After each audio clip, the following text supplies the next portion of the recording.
Ja som Adam. A ja som Laura. A ako sa vám páči na natáčaní? No, je to veľmi zložité, ale dobre je to. Je to super, naozaj super. Flašinet. Ste poznali predtým? Nie. Vôbec nie. Nie, vôbec nie.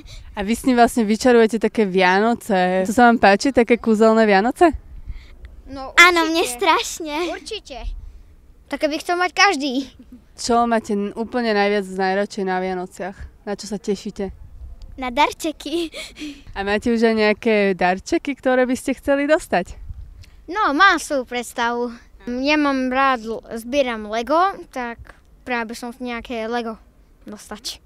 Darček by som až tak moc nechcela, proste s celou rodinou chcem byť. A ešte píšete listy Ježiškovi? Alebo poviete rodičom, čo chcete? No, my niekedy tak robíme, že povieme rodičom, ale niekedy aj píšem listy. Ja poviem rodičom. Ahoj. Ahojte. Ahojte. Všetci fanúšikovia na Facebooku a šťastné a veselé na Vianoce.